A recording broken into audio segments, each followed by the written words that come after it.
Gaza Strip 2025. The ongoing 2023 to 2025 war surpassed 520 days, resulting in near-total devastation. By July 31, 2025, over 60,199 Palestinians were killed, including 18,430 children and 9,735 women. Estimates suggest over 80% of residences were destroyed. By May 2025, Israeli attacks had killed 53,000 Palestinians, and Israeli military data suggested that 83% of those killed were civilians.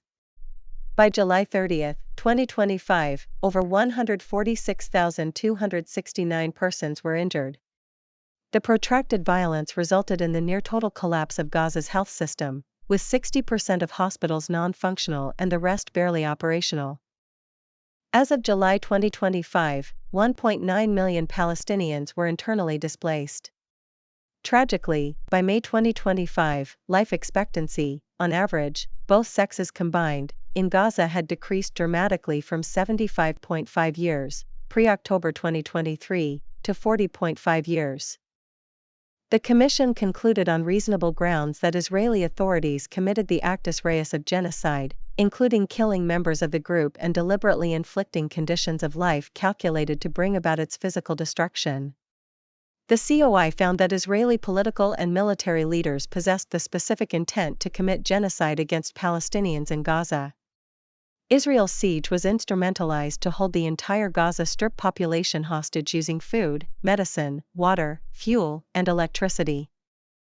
From March 2 to May 18, 2025, Israel imposed the longest period of total siege, halting the entry of all humanitarian aid. Despite warnings from the International Court of Justice, famine was setting in, and by July 2025, food consumption thresholds for famine had been passed for most areas of the Gaza Strip.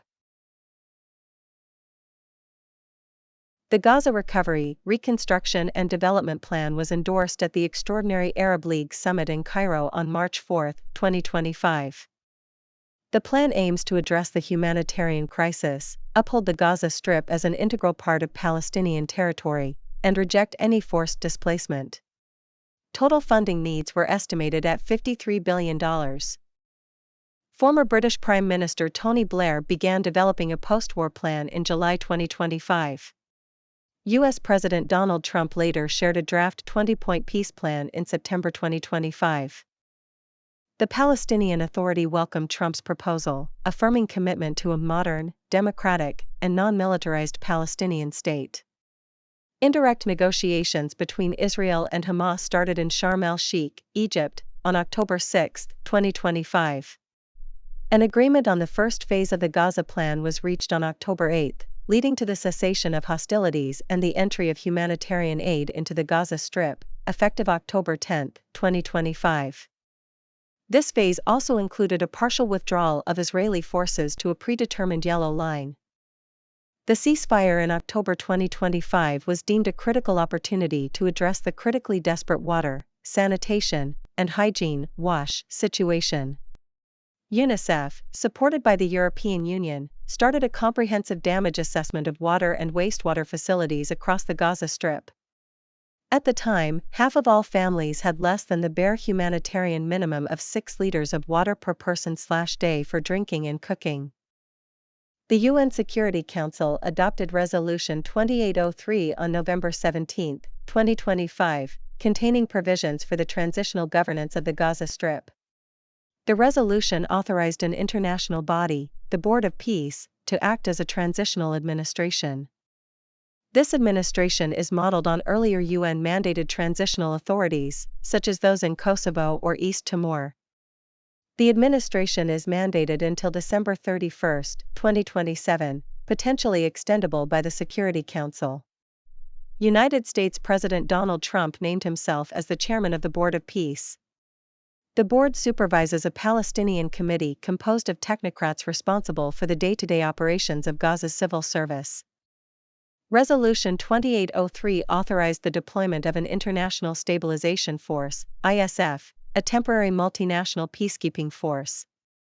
The plan mandates that the Israeli armed forces withdraw from most of the Gaza Strip once the ISF is deployed. The Board of Peace is empowered to train and support vetted Palestinian police forces. Egypt and Jordan are also called upon to train Palestinian police personnel for future security arrangements. Hamas, which controlled slightly under half of the Gaza Strip as stipulated by the peace plan, came out in opposition of Resolution 2803, stating it imposes an international guardianship mechanism. Continued Hamas control presents a significant obstacle to establishing an international administration, and many countries reportedly feared their troops would end up fighting Hamas forces.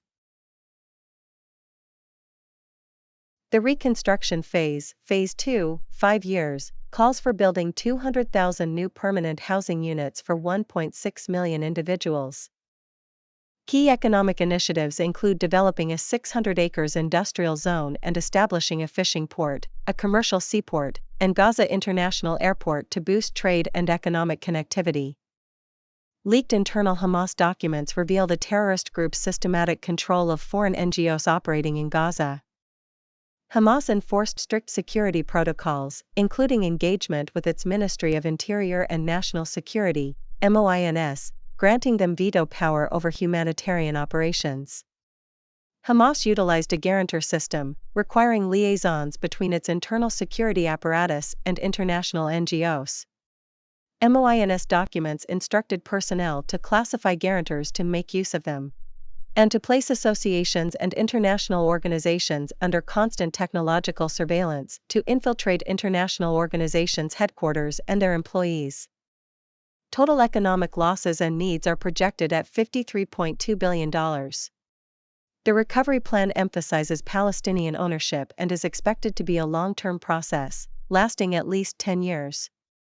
Experts stress that sustainable reconstruction requires a durable ceasefire, international stewardship, and a phased, equity-driven strategy emphasizing primary care and mental health.